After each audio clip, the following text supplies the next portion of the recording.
ladies and gentlemen, welcome back to another totally honest mobile game review video. In this video, we are gonna be reviewing the game Gladihoppers, a 2D pixelated side-scrolling arcade fighting game where you play as a lowly gladiator fighting for his freedom. This game was developed by Dreamon Studios and released in 2018, so it's quite aged now. Still, the game is quite intriguing. So ladies and gentlemen, without further ado, let's start the review. Ooh, that rhymed. The mechanics are simple, ladies and gentlemen. You have buttons on the screen and you press them to move around the arena and swing your sword, preferably at the enemy. The main goal of the game is fight and fight and fight and hope that you don't die. And dying is actually something that you will do a lot in this game. Waste 15 minutes of your time trying to understand the controls.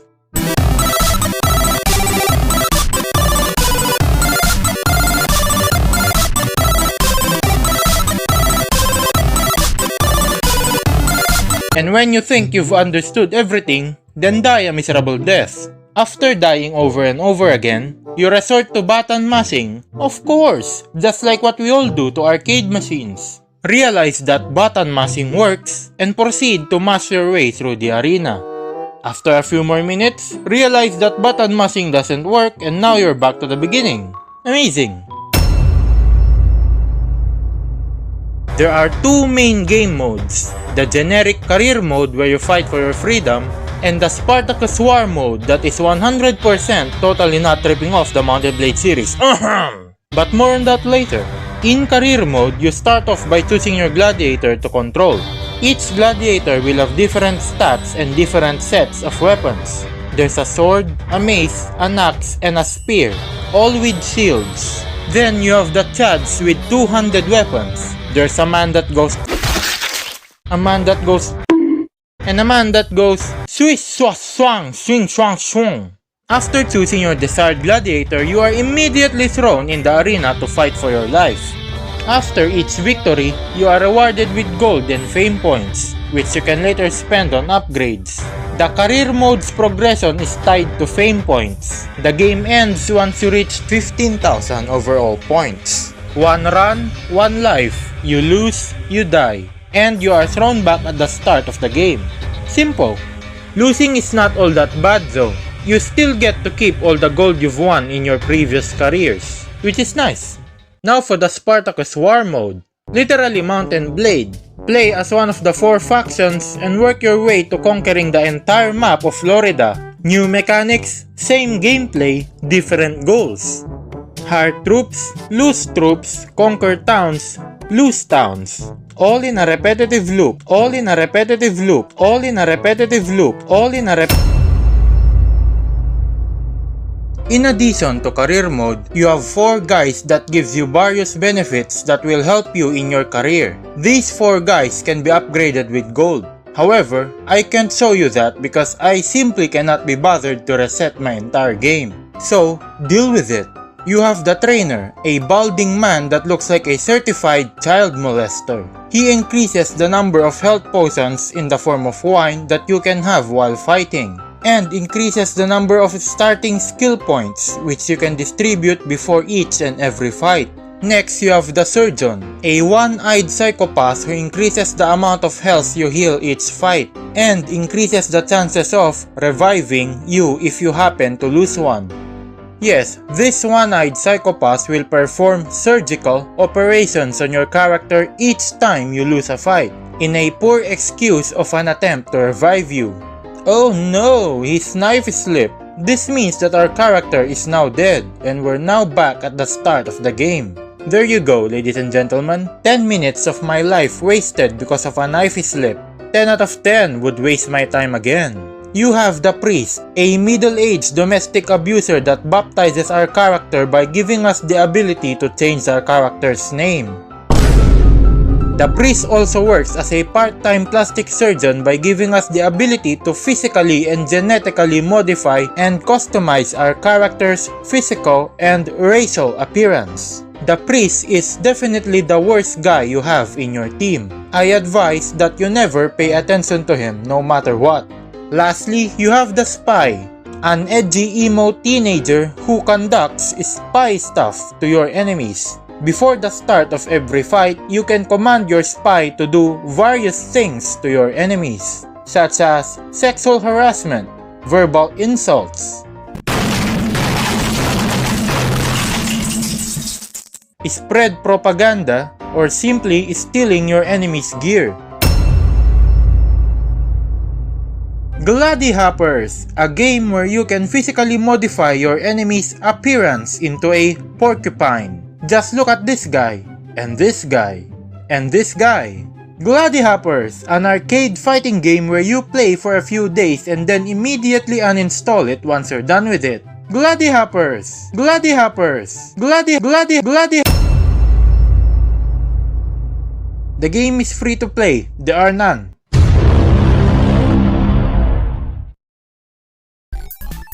Hola, it's me, Sanju. Can you guys help me find the remove ads button? You will? That's great! If you see the remove ads button, say remove ads button. Unfortunately, ladies and gentlemen, the game has automatically playing video ads. Very frequent and very intrusive. I would not recommend playing the game while connected to the internet, unless you want your data plan to go.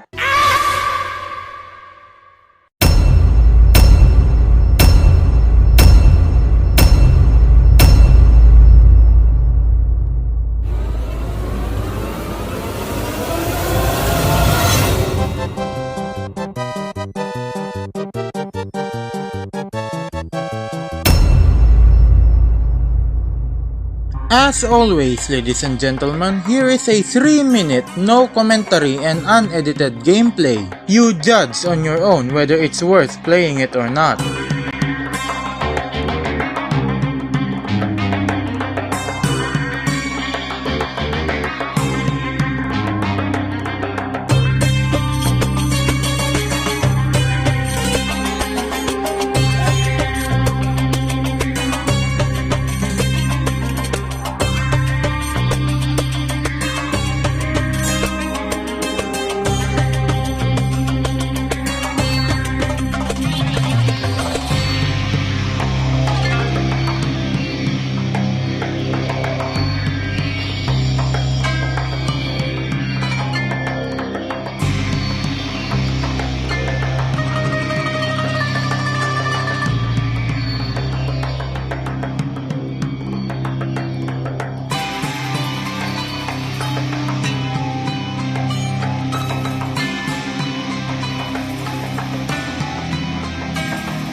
And that's it for this game review. I had lots of fun editing this video, so hopefully you guys enjoyed it as much as I did. Your support is what keeps me going. Thank you for watching, and see you guys in the next one.